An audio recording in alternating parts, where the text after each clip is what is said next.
آخری حدیث جو باقی رہ گئی ہے اللہ تبارک و تعالیٰ اس کو آخرت کے ساتھ پورا فرمائے. شروع کیجیے آخری حدیث کو پڑھیں. بسم اللہ الرحمن الرحیم. الحمد لله جل وعلا وصلى الله وسلم على رسوله المصطفى ونبيه المجتبى وأمينه إلى وحي السماء وعلى آله النجبى وعلى أصحابه الأحياء بن حسين الخشولي الجشمي الزكريي أكرمه الله تعالى في الدارين. قال حدثنا المحدث الجليل فضيلة الشيخ محمد زكريا الكندلوي ثم المهاجر المدني. قال حدثني والدي فضيلة الشيخ الإمام محمد يحيى الكندلوي عن المحدث الجليل الكريم رشيد أحمد الجنجوي وهو يروي عن الشيخ عبد الغني المجددي عن الشيخين الجليلين إسحاق الدهلوي وأبي سعيد الجنجوي. وحدثني فضيلة الشيخ الإمام خليل أحمد السمرقندي عن فضيلة الشيخ محمد مظهر النانوتوي عن الشيخين الجليلين محمد مملوك علي النانوتوي ورشيد الدين الكشميري كلهم عن الشيخ العزيز المحدث الدهلوي عن الشيخ مختلف ولي الله أحمد بن عبد الرحيم النقشبندي الدهلوي. قال أخبرنا الشيخ أبو طاهر محمد بن إبراهيم الكردي قال أخبرنا والدي الشيخ إبراهيم الكردي قال قرأت على الشيخ أحمد القشاشي قال أخبرنا الشيخ أحمد بن عبد القدوس الشاوي قال أخبرنا الشيخ محمد بن أحمد الرملي عن شيخ الإسلام زكريا بن محمد بن يحيى الأنصاري قال قرأت على الشيخ أبي الفضل شهاب الدين أحمد بن علي الأسقلاني المعروف بن حجر عن الشيخ إبراهيم بن أحمد التنوخي عن الشيخ أحمد بن أبي طالب الحجاج عن الشيخ سراج الدين الحسين بن مبارك عن الشيخ عبد الأول بن عيسى النووي عن الشيخ عبد الرحمن بن مظفر الداودي عن الشيخ عبد الله بن أحمد السرخسي عن الشيخ أبي عبد الله محمد بن يوسف الفرابري عن الإمام الهمام الحافظ الحجة أمير المؤمنين في الحديث أبي عبد الله محمد بن إسماعيل بن إبراهيم بن مغيرة بن بردزبة الجعفي البخاري رحمهم الله تعالى ونفعنا الله بعلومهم وفيوضهم آمين. باب قول الله تعالى ونزع الموازين القسط ليوم القيامة وأن أعمال بني آدم وأقواله بيوسا. وقال مجاهد القسطاس العدل بالنونية ويقال القسط مصدر المقسط وهو العادل وأما القاسط فهو الجائر. حدثنا أحمد بن أشكاب قال حدثنا محمد بن فضيل عن عمارة بن القعقاع عن أبي زرعة عن أبي هريرة رضي الله تعالى عنه قال قال النبي صلى الله عليه وسلم كلمتان حبيبتان إلى الرحمن خفيفتان على اللسان ثقيلتان في الميزان سبحان الله وبحمده سبحان الله العظيم. مصنف رحمۃ اللہ تعالی علیہ نے باب قائم کیا باب قول اللہ ونضع الموازین القسط لیوم القیامہ. امام بخاری رحمۃ اللہ تعالی علیہ اس ترجمہ کے باب میں یہ بیان کرنا چاہتے ہیں کہ اللہ جل جلالہ رحمان والوں قیامت میں لوگوں کو فیصلہ کرنے کے لیے لوگوں کو انصاف کرنے کے لیے میزان قائم کریں گے ترازو قائم کریں گے اور ترازو میں ہر چیز توڑی جائے گی اچھی چیز بھی توڑی جائے گی اور بری چیز بھی توڑی جائے گی اور اپنی عادت کے مطابق قرآن پاک کی آیت کو ذکر کیا وَنَضَعُ الْمَوَازِينَ الْقِسْطَ لِيَوْمِ الْقِيَامَةِ. تو امام بخاری رحمۃ اللہ علیہ فرماتے ہیں کہ ابتدائی کتاب میں انہوں نے بتایا تھا کہ انما الاعمال بالنیات، اپنے اعمال کی نیات کو درست کر لو، اخلاص پیدا کر لو، اور اخلاص پیدا کرنے کے بعد جتنے اعمال زندگی بھر کے کرتے چلے گئے امام بخاری رحمۃ اللہ تعالیٰ نے اس کو بتاتے چلے گئے. اور اب اب اخیر میں بتا رہے ہیں کہ اب ہمارا منتہا یہ ہے کہ ہم نے جو کچھ دنیا میں کیا تھا، جو اچھا کیا تھا، جو برا کیا تھا، سب اللہ تبارک و تعالیٰ کے سامنے تھا، اور اب اللہ تبارک و تعالیٰ اس کو وزن کریں گے اور دیکھیں گے کہ کس کی نیکی بڑی ہوئی ہے اور کس کی برائیاں بڑی ہوئی ہے، اور فیصلہ اسی کے اعتبار سے ہوگا۔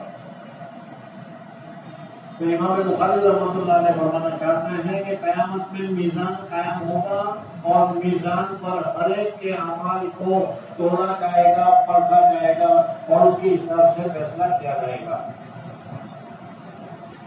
آگے بتایا تھا کہ امام بخاری رحمۃ اللہ علیہ نے کتاب کو شروع کیا تو اس وقت باب کیف کان بدء الوحی سے شروع کیا، اور پھر اس کے بعد ایمان کو ذکر کیا، اور ایمان کے متعلق بہت تفصیل کے ساتھ حدیثیں ذکر کرتے رہے کہ یہ بھی ایمان کے عمل میں سے ایک عمل ہے، یہ بھی ایمان کا ایک کام ہے، یہ اخلاق تمہارے اندر پیدا کرو، یہ چیز تمہارے اندر پیدا کرو، اگر یہ پیدا کرو گے تو تمہارا ایمان قوی ہوگا، اور یہ ساری تفصیل تمہارے سامنے ذکر کی گئی ہے۔ اب اخیر میں پھر کتاب التوحید کے نام پر یا رد علی الجہمیہ کے نام پر امام بخاری رحمۃ اللہ تعالیٰ نے پھر اس مسئلے کو ذکر کر رہا ہے۔ صوفیہ کے یہاں مسئلہ ہے کہ نہایا انتہا منزل کون سی ہوتی ہے؟ بدایا بہت نہایا، جہاں سے شروع کیا وہیں پر پہنچو، یہ کیا ہے؟ سب سے بڑی اونچی چیز ہے۔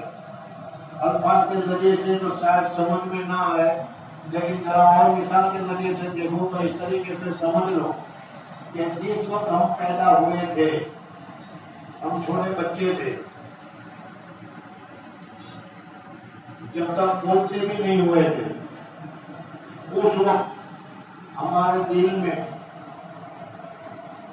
حسد، غصہ، غیبت، کبر، برائی یا کوئی چیز کی، کوئی چھوٹا سا بچہ ہو، کیا تم کہہ سکتے ہو کہ یہ حسد کر رہا ہے، یہ غصہ کر رہا ہے، یہ کبر کر رہا ہے، یہ کچھ کر رہا ہے؟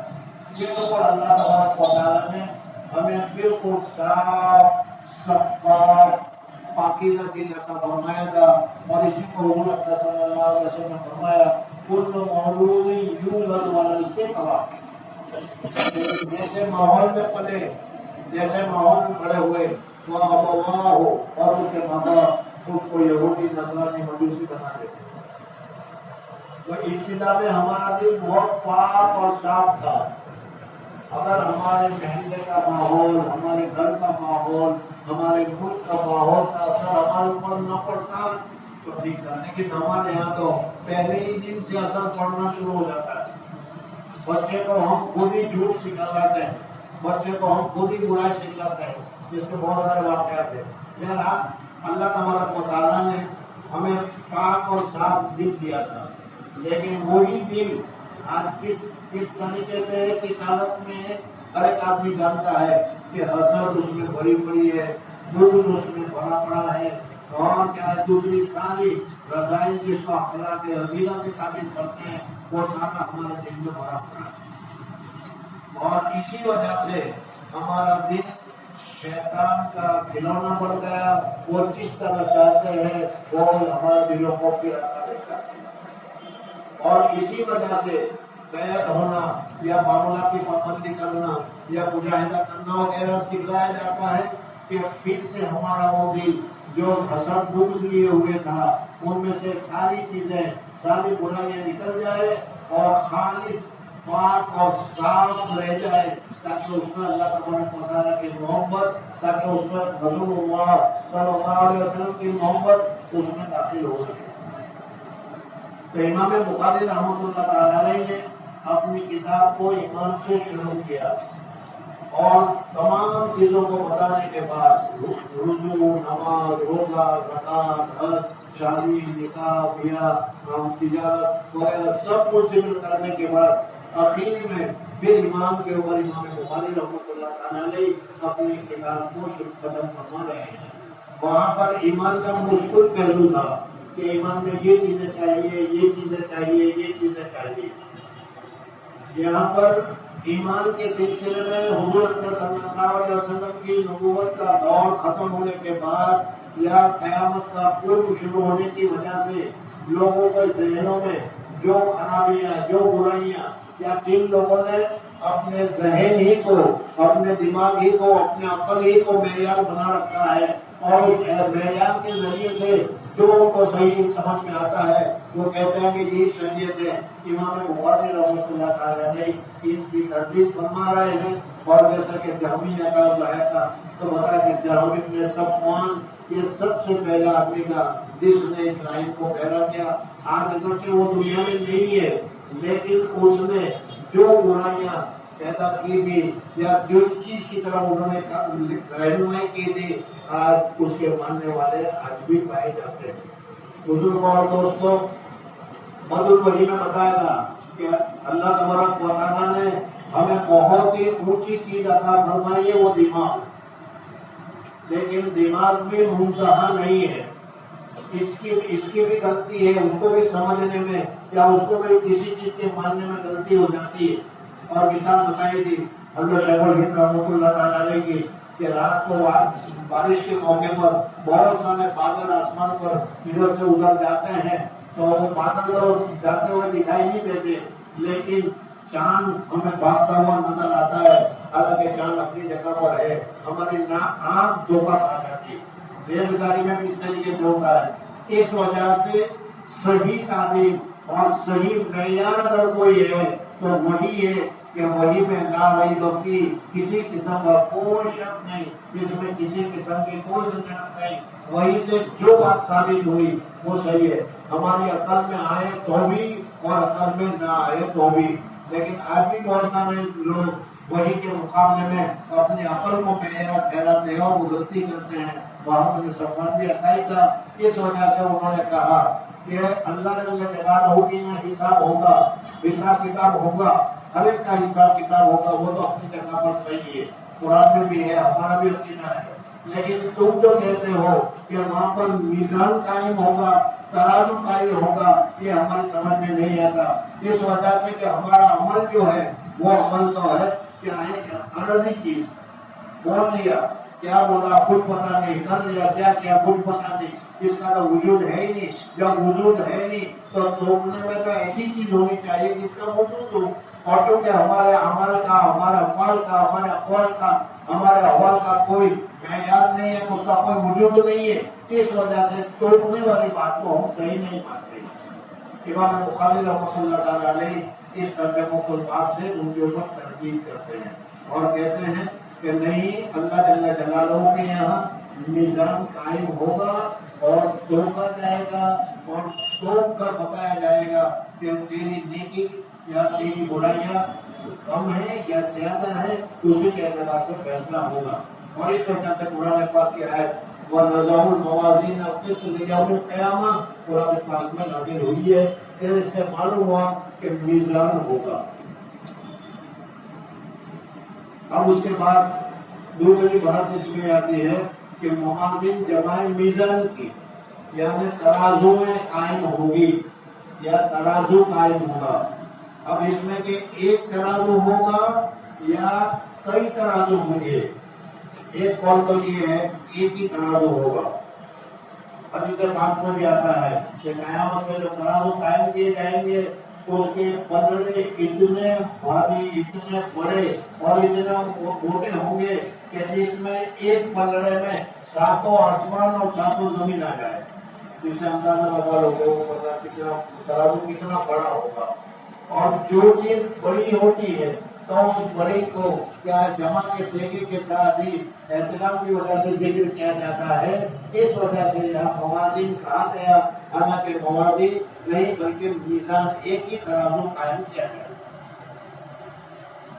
دوسرا قول یہ ہے کہ نہیں، جب اللہ جل جلالہ والوں نے جمع کا سیگا استعمال فرمایا ہے، میزان ایک کو کہتے ہیں، موازین بہت سارے میزان کو کہتے ہیں، تو اس صورت میں اللہ تبارک و تعالیٰ بہت سارے میزان، بہت سارے ترازو اللہ تبارک و تعالیٰ قائم فرمائیں گے۔ ایک قول یہ ہے کہ ہر ایک آدمی کا اپنا اپنا میزان ہوگا. ظاہر بات ہے کہ کتنے بلین اور پتہ نہیں کتنے انسان ہوں گے، ہر ایک کا اپنا اپنا میزان ہوگا. دوسرا قول ہے کہ نہیں، حدیث پاک میں بھی آتا ہے. درمیان میں آئی حدیث میں نے بتایا تھا کہ اس وقت ہم نسب کے ذریعے سے، ہم ملک کے ذریعے سے، ہم خاندان کے ذریعے سے، ہم آبا و اجداد کے ذریعے سے پہچانے جاتے ہیں، لیکن یہ پہچان صرف دنیا تک ہے. یہ پہچان صرف دنیا تک ہے. مرنے کے بعد جب اٹھائے جائیں گے اس وقت اللہ تبارک و تعالیٰ ہر ایک کو الگ الگ تقسیم کر دیں گے. چوریوں کی یا چوروں کی ایک مستقل جماعت ہوگی، سارے چور اس میں ہوں گے. جھوٹوں کی ایک جماعت ہوگی، سارے جھوٹے ایک جگہ پر ہوں گے. زانیوں کی ایک جماعت ہوگی، سارے زانی اس جماعت میں ہوں گے. اور اسی طریقے سے ہر گناہ کے اعتبار سے الگ الگ جماعتیں ہوں گی اور ہر جماعت کی الگ الگ میزان ہوگی. اس طریقے سے یہ میزان کا ذکر کیا گیا. دوسری بات، وَنَظَرْ قَوْلُ اللَّهِ تَعَالَى وَنَظَرُ الْمَوَازِينَ الْقِسْطَ لِيَوْمِ الْقِيَامَةِ. امام بخاری رحمۃ اللہ تعالیٰ علیہ عقائد کی بات کو بیان کر رہے ہیں. عقائد خبر مشہور ہونی چاہیے اور حدیث بہت کم خبر مشہور ہے. اس وجہ سے امام بخاری رحمۃ اللہ تعالیٰ علیہ عقائد کے سلسلے میں قرآن پاک جو کہ خبر مشہور ہے اس کو ذکر کیا. وَنَظَرُ الْمَوَازِينَ الْقِسْطَ لِيَوْمِ الْقِيَامَةِ. اللہ جل جلالہ ومن والہ ہمارے اپنے بھید کو، میں جتنا اپنے آپ کو جانتا ہوں اس سے زیادہ اللہ تبارک و تعالیٰ مجھے جانتے ہیں. اور یہ اللہ تبارک و تعالیٰ کے اپنے علم کی وجہ سے، اللہ تبارک و تعالیٰ کے علم بہت ہی بڑا وسیع ہے، بہت ہی اونچا ہے. آج کیا ہو رہا ہے، کوئی پتا گر رہا ہے، وہ بھی اللہ تبارک و تعالیٰ کے علم میں ہوتا ہے. لیکن اللہ جل جلالہ ومن والہ علیم ہے، خبیر ہے، تو پھر اللہ تبارک و تعالیٰ کو تو معلوم ہے. بلکہ میں تو کہتا ہوں کہ ہمارے پیدا ہونے سے پہلے ہی اللہ کو معلوم ہے کہ یہ جنت میں جائے گا اور یہ جہنم میں جائے گا. اللہ کو معلوم ہے کہ نہیں؟ تو پھر اللہ تبارک و تعالیٰ اسی طرح فیصلہ کر دیتے، اپنے فیصلے پر کہتے تھے جاؤ تم جنت میں جاؤ، اور اس کو کہتے کہ جاؤ تم جہنم میں جاؤ.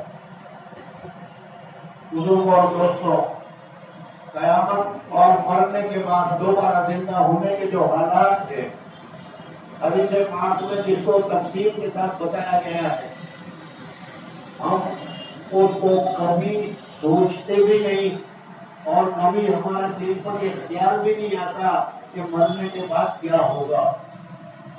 بہت سارے اکابرین مشائخ کے حالات میں لکھا ہے کہ ان کو ہر وقت یہی فکر لگا رہتا تھا کہ مرنے کے بعد کیا ہوگا، اور ہمیں کبھی مرنے کے بعد کیا ہوگا اس کا خیال بھی نہیں آتا.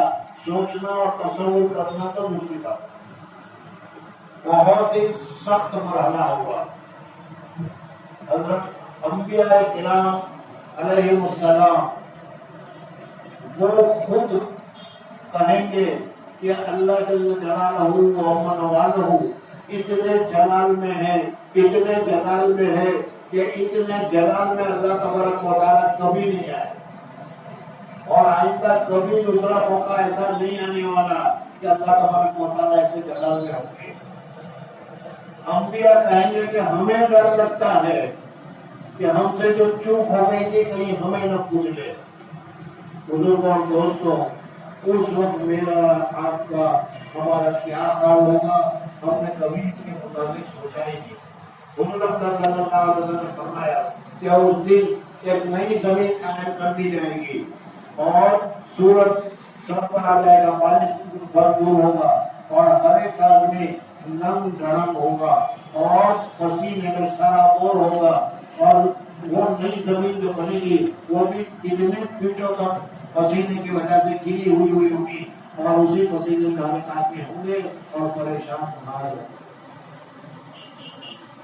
اس وقت نہ باپ کمائے گا، نہ ماں کمائے گی، نہ بیوی کمائے گی، نہ شوہر کمائے گا۔ یوم یفر المرء من اخیہ وامہ اب کے ساتھ۔ لیکن ہمارا جو مزاج ہے، ہماری جو طبیعت ہے، وہ طبیعت وہاں پر بھی نہیں بدلے گی۔ اعتراض کرنے کا اور کیا ہے اس میں پھول نکالنے کا جو عادت پڑی ہوئی ہے، جھوٹ بولنے کی جو عادت پڑی ہوئی ہے، اللہ جل جلالہ اپنے والوں کے سامنے بھی، وہاں پر اللہ کے سامنے بھی جھوٹ بولتے ہیں۔ علماء فرماتا ہے کہ اگر اللہ تعالیٰ اپنے علم کے اعتبار سے جنتیوں کو جنت میں بھیج دیں اور جہنمیوں کو جہنم میں بھیج دیں، تو جہنمیوں کو کہنے کا موقع ملے گا کہ ہم تو حقدار تھے جنت میں جانے کے، اللہ تعالیٰ نے ہمارے ساتھ انصاف نہیں کیا۔ حضور اکرم صلی اللہ علیہ وسلم کو لوگوں نے نہیں چھوڑا، تو پھر اللہ تبارک و تعالیٰ کو کہاں چھوڑے؟ اللہ جل جلالہ وہاں جو حضور فیصلہ کریں گے وہ ہمارے مزاج کے اعتبار سے کریں گے۔ ہمارے یہاں ہوتا ہے کورٹ میں ملزم ہوتا ہے، مدعی ہوتا ہے، ثبوت ہوتا ہے، دلیل ہوتی ہے، شہادت ہوتی ہے، حدیث پاک میں سارا بتایا گیا ہے۔ قرآن پاک میں وَكَذَلِكَ جَعَلْنَاكُمْ أُمَّةً وَسَطًا لِتَكُونُوا شُهَدَاءَ عَلَى النَّاسِ۔ یہ ہمیں بہت بڑی فضیلت دی گئی ہے اللہ تبارک و تعالیٰ ہے۔ تو وہاں پر حضرت نوح علیہ السلام کی قوم سے پوچھا جائے گا کہ تمہارا ماں باپ نذیر و بشیر، تمہارے پاس کوئی ڈرانے والا آیا تھا کہ نہیں؟ تمہارے پاس کوئی بشارت دینے والا، جنت کی خوشخبری دینے والا آیا تھا کہ نہیں؟ حضور اور دوستوں، اس وقت انسان اللہ تبارک و تعالیٰ کے سامنے کہے گا، اس وقت کہے گا ما جاءنا بشیر و نذیر، ہمارے پاس تو کوئی بشیر بھی نہیں آیا، ہمارے پاس تو کوئی نذیر بھی نہیں آیا، کوئی آیا نہیں تھا۔ اگر آیا ہوتا تو ہم تو بات مان لیتے، ہمارے جیسا نیک تو اچھے تو آئے نہیں، ہمیں کوئی اچھا راستہ ہوتا ہے ہم تو ماننے کے لیے تیار تھے۔ اللہ جل جلالہ حضرت نوح علیہ السلام کو پوچھیں گے، حالانکہ اللہ تبارک و تعالیٰ کو سب معلوم ہے، لیکن ہمارے دماغ کی اصلاح کے لیے اللہ تعالیٰ نوح سے پوچھیں گے کہ نوح، تم نے ان کو توحید کی دعوت نہیں دی تھی؟ اللہ کی وحدانیت نہیں بتائی تھی؟ جنت اور جہنم سے نہیں ڈرایا گیا؟ اللہ نوح علیہ السلام کہیں گے کہ یا اللہ، میں نے تو 950 سال، ایک دن نہیں، 2 دن نہیں، 950 سال تک ان کو بتاتا رہا، اور بتانے میں بھی نہ دین دیکھا، نہ رات، نہ اجتماع دیکھا، نہ انفراد، ہر وقت بتاتا رہا، لیکن یہ کوئی مان ہی نہیں رہے۔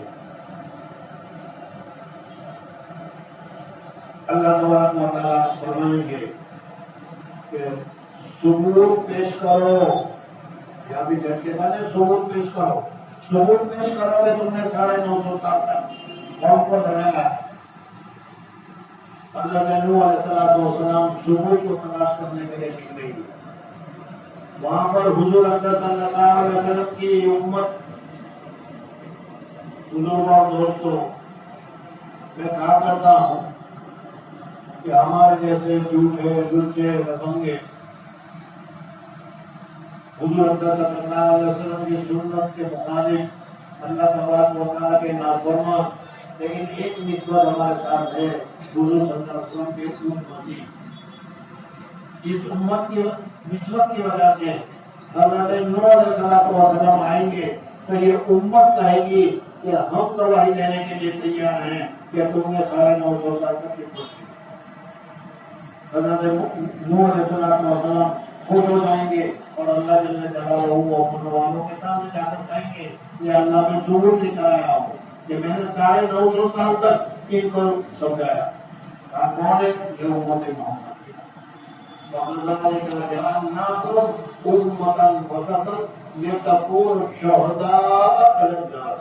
ترجمہ دیکھتے ہیں، اللہ تبارک و تعالیٰ فرمائیں گے امت محمدیہ، تم تو دنیا کی ابتدائی زمانے میں تھے اور یہ جو انتہائی زمانے میں تھے، یہ کیسے گواہی دے سکتے ہیں؟ کاسٹ ہوگا، اشکال ہوگا، اعتراض ہوگا۔ اللہ تعالیٰ نے تم کیسے گواہی دے رہے ہو؟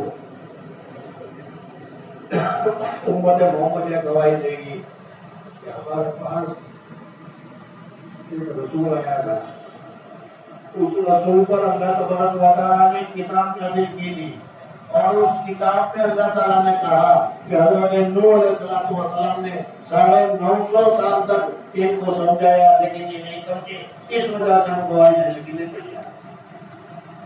بزرگوں اور دوستوں،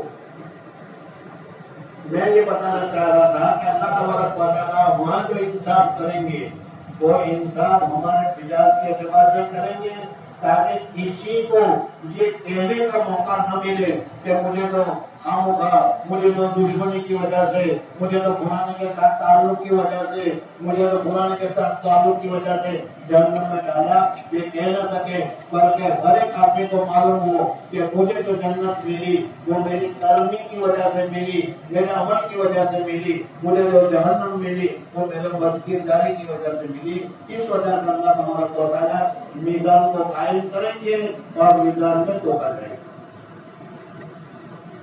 اب دوسری بات یہ ہے کہ بھئی تولا جائے گا تو کیا تولا جائے گا؟ اس لیے کہ بولا تو بول تو ہوا میں اڑ گئے، نماز تو پڑھی وہ بھی ختم ہو گئی، اور ساری چیز تو آراز ہے، اور آراز تولے نہیں جاتے۔ لیکن اب یہ اشکال اس وجہ سے بھی پرانے زمانے میں تھا یہ اشکال، لیکن اب یہ اس میں نہیں ہے، اس وجہ سے کہ آج تو دنیا میں اور سائنس والوں نے ایسی چیزوں کو تولنا شروع کر دیا ہے، اور ایسی چیزوں کے لیے ترازو بنا دیے ہیں جس کو ہم آراز قرار دیتے ہیں، ہوا قرار دیتے ہیں۔ اور حضرت نے سنا کہ وہ پہلے دیکھ کر بتاتے ہیں کہ 70 کلومیٹر کی رفتار سے ہوا چلے گی، 160 کلومیٹر کی رفتار سے ہوا چلے گی، یا اس وقت جو ہوا چل رہی ہے وہ 5 کلومیٹر 6 میٹر کی رفتار سے چل رہی ہے، وہ ناپر بتا رہے ہیں۔ جب مخلوق اس کو اللہ تبارک و تعالیٰ نے اتنی طاقت دی ہے کہ وہ حالات کو اپنے طور پر ناپ سکے، تو اللہ جل جلالہ و منوالہ تمام حالات کو معاف نہ سکیں، یہ کیسے تصور کیا جا سکتا ہے؟ اس وجہ سے آراز میں آراز ہی کو ناپا جائے گا، اور اس کو تولا جائے گا، وزن کیا جائے گا۔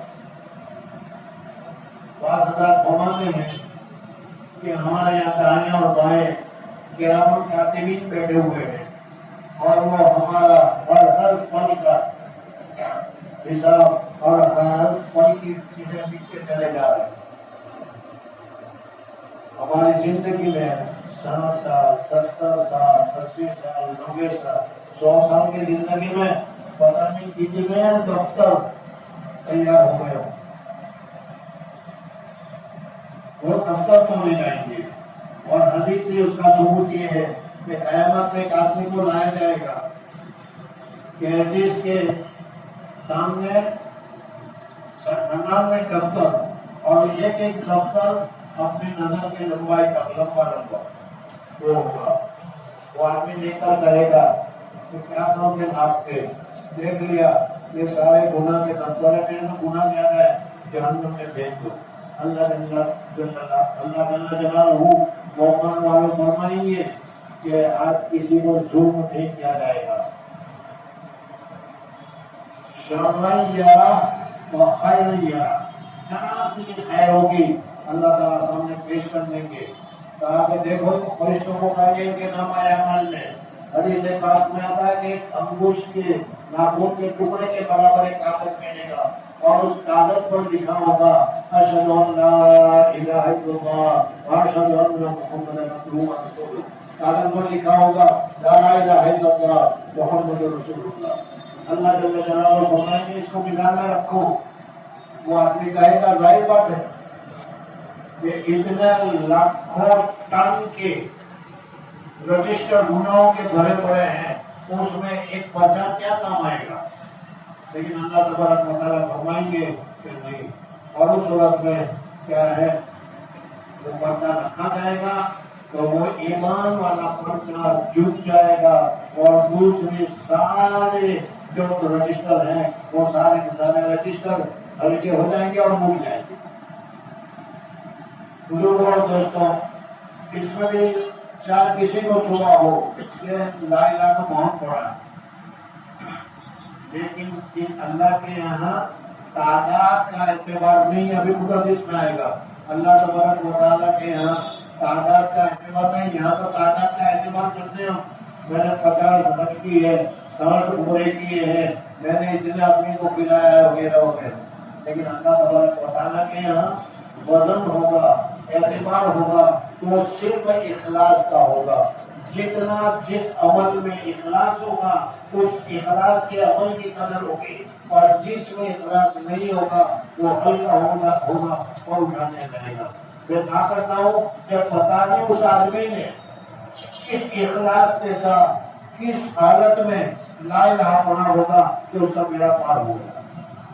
بزرگوں اور دوستوں، اسی طریقے سے ہمیں ہر کام کامل اخلاص سے کرتے رہنا چاہیے. پتہ نہیں کون سا کام، کون سے بات ایسے اخلاص کی وجہ سے کیسے دل سے نکلی ہوئی ہو کہ اللہ تبارک و تعالیٰ کے قبول ہو جائے اور ہمارے لیے نجات اور ذریعہ آخرت بن جائے. بہرحال بعض حضرات کہتے ہیں کہ نہیں، تیسرا قول خود آدمی کو ہی توقع جائے گا. اور حدیث میں حدیث پیش کر رہے ہیں کہ حضور صلی اللہ علیہ وسلم نے حضرت عبداللہ بن عباس رضی اللہ عنہ نے فرمایا کہ ہے تو دبلے پتلے، پاؤں بھی پنڈلیاں بھی پتلی پتلی ہے، لیکن قیامت میں اس کا وزن بہت بڑا ہوگا. اور بعض آدمی بہت لئیم شہیم ہوں گے لیکن قیامت میں اس کا کوئی وزن نہیں ہوگا. اس حدیث سے وہ حضرت استدلال کرتے ہیں. بہرحال کیا توقع جائے گا، اس میں مختلف اقوال ہے. اور امام بخاری رحمۃ اللہ تعالیٰ علیہ تو یہی فرماتے ہیں، خود آپ فرمائیں گے وَنَذَرُ الْمَوَازِينَ الْقِسْطَ لِيَوْمِ الْقِيَامَةِ وَأَنَّ أَعْمَالَ بَنِي آدَمَ وَقَوْلُهُمْ يُؤْتُونَ. حضرت امام بخاری فرماتے ہیں ہمارے اعمال تولے جائیں گے اور ہمارے اقوال تولے جائیں گے. معلوم ہوا کہ یہ آراز ہے، وہ آراز اللہ تبارک و تعالیٰ کے یہاں تولے جائیں گے. اس وجہ سے امام بخاری رحمۃ اللہ تعالیٰ علیہ سب سے اخیر میں ہمیں نصیحت بھی فرما رہے ہیں، وصیت بھی فرما رہے ہیں اور بتا بھی رہے ہیں کہ دیکھو ایمان سے ابتدا ہوئی تھی، ایمان سے ابتدا ہوئی تھی اور ایمان کے بعد یہ ساری چیزیں بتاتے چلے گئے. اور اب منتہا ہے ہمارے اعمال کا وزن، منتہا ہے ہمارے لیے میزان کا قائم ہونا اور اللہ تبارک و تعالیٰ کے سامنے حساب کتاب کا ہونا. ایک تیسری بات بھی میں نے بتائی تھی کہ حضرت حافظ ابن حجر رحمۃ اللہ تعالیٰ علیہ حدیث ہرقل لائی بھی اس وقت بتایا تھا کہ حضرت حافظ ابن حجر رحمۃ اللہ علیہ فرماتے ہیں کہ امام بخاری رحمۃ اللہ تعالیٰ علیہ نے اپنی کتاب میں بہت سارے گن اور بہت سارے چیزیں رکھی ہوئی ہیں.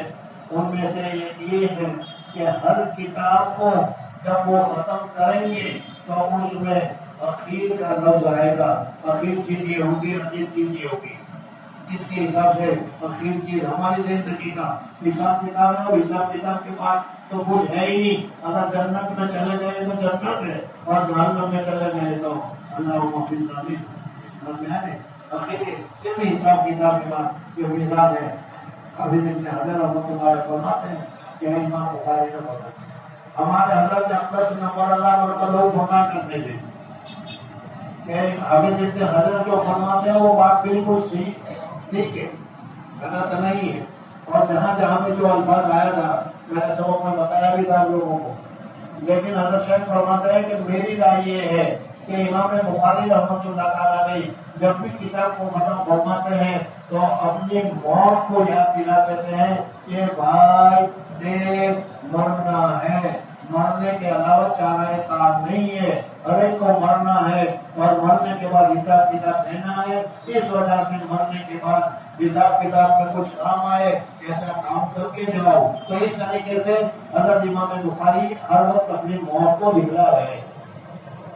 حدیث ہرقل میں بھی بتایا تھا اور یہاں پر بھی آخری حدیث میں امام بخاری رحمۃ اللہ علیہ بتا رہے ہیں کہ دیکھو دنیا میں بات کرتے ہو، بولتے ہو، زندگی گزارتے ہو، بے خوف زندگی گزارتے ہو، لیکن یاد رکھو تمہارے اعمال اقوالہم وأعمالهم